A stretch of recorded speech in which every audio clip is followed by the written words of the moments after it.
जैसा कि आप सब जानते हैं कि दिल्ली में 24 घंटे बिजली देना और फ्री बिजली देना अरविंद केजरीवाल जी की सरकार का ना सिर्फ वादा है बल्कि एक ऐसा वादा है जो लगातार 9 साल से हम पूरा करते आ रहे हैं। दिल्ली एक लौता राज्य है जहां 24 घंटे बिजली आती है और उसके बावजूद 22 लाख परिवारों का बिजली का बिल जीरो आता है। जैसा कि आप जानते हैं कि अरविंद केजरीवाल जी की सरकार की कोई ऐसी पॉलिसी नहीं है जिसको हमारे विरोधी रोकने की कोशिश नहीं करते। साल दर साल, हर साल जब भी अरविंद केजरीवाल जी दिल्ली वालों के लिए कोई काम करने की कोशिश करते हैं, उनके हित में कोई फैसला लेने की कोशिश करते हैं, तो हमारे विरोधी हर संभव प्रयास कर देते हैं उस काम को रोकने का। आपको याद होगा कि पिछले साल भी जब बिजली की सब्सिडी आने का समय आया था तो कितनी कोशिश हुई थी हमारे विरोधियों द्वारा उस सब्सिडी को रोकने की।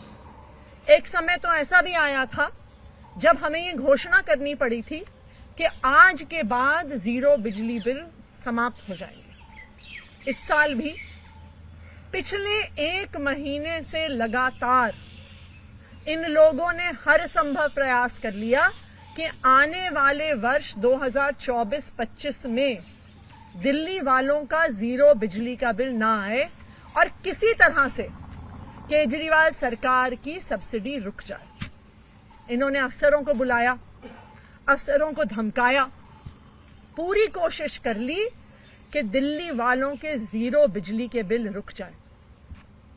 लेकिन जैसा कि आप सब जानते हैं कि अरविंद केजरीवाल जी ने जब एक बार दिल्ली के लोगों को वादा कर दिया तो फिर उन्हें जो भी करना पड़े, जितना भी संघर्ष करना पड़े, जिसके आगे हाथ जोड़ना पड़े, जिससे लड़ाई करनी पड़े, कुछ भी करना पड़े, अरविंद केजरीवाल जी दिल्ली वालों को अपना वादा पूरा करके रहते।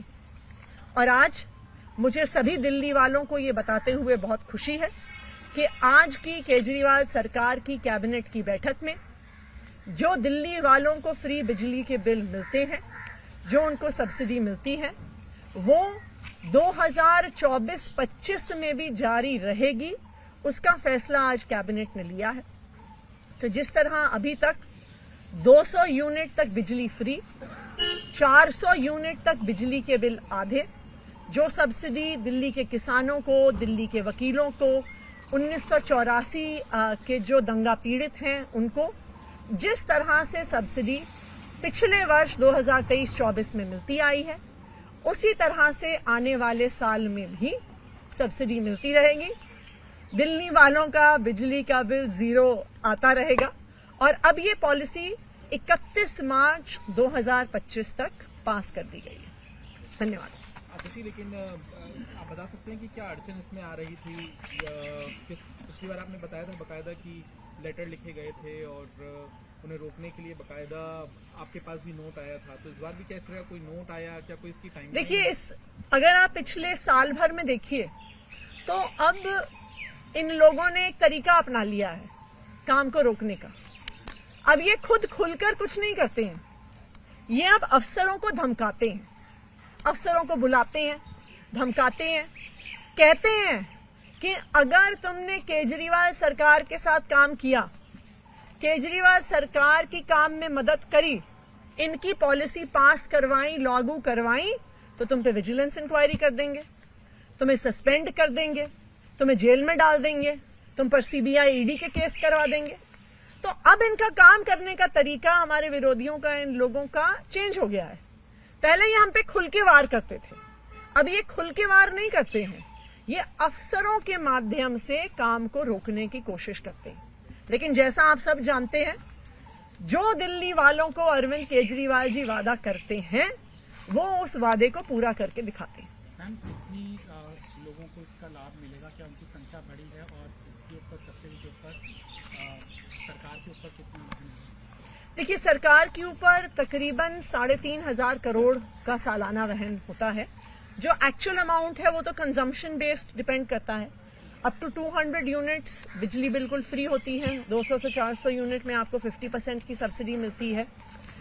जो किसान होते हैं उनको सब्सिडी मिलती है, लॉयर्स चेंबर्स में मिलती है, 1984 के दंगा पीड़ितों को मिलती है। तो जो उनका एक्चुअल कंजम्पशन है उसके आधार पर मिलती है। तो वो डिपेंड करेगा जो एक्चुअल फिगर होगा कि लोगों का कंजम्पशन कितना होता है। ईडी वाले मामले में अभी लगातार कोर्ट में मामला चल रहा है। आतिशी क्या कहेंगे? वो कह रहे हैं कि डिले किया जा रहा है प्रक्रिया को, और ये भी कहा है कि आप उनके बदनाम करने के लिए जो एक आरोपी को सीसीटीवी दिया था उसको इस्तेमाल कर रहे हैं, गुमराह कर रहे हैं। हम उनको बदनाम कर रहे हैं कि वो खुद ही अपने आप को बदनाम कर रहे हैं। वो खुद पहले कोर्ट जाते हैं। केजरीवाल जी को बार बार समन भेजने के बाद पहले तो वो अरविंद केजरीवाल जी ने जो सवाल उठाए उनका जवाब नहीं देते। उसके बाद वो खुद कोर्ट जाते हैं कि ये समन्स लीगल है कि नहीं है, कि अरविंद केजरीवाल जी को कोर्ट आना चाहिए कि नहीं आना चाहिए। भाई अगर आप खुद कोर्ट गए हो तो फिर कोर्ट के फैसले का इंतजार करो ना। ये तो ऐसा लगता है कि ईडी ऐसा मानती है कि जी अब तो हम कोर्ट का भी इंतजार नहीं कर सकते, हम तो कोर्ट के भी ऊपर हैं। भाई खुद कोर्ट गए, अब कोर्ट का सम्मान करो, उनके फैसले का इंतजार करो। Thank you.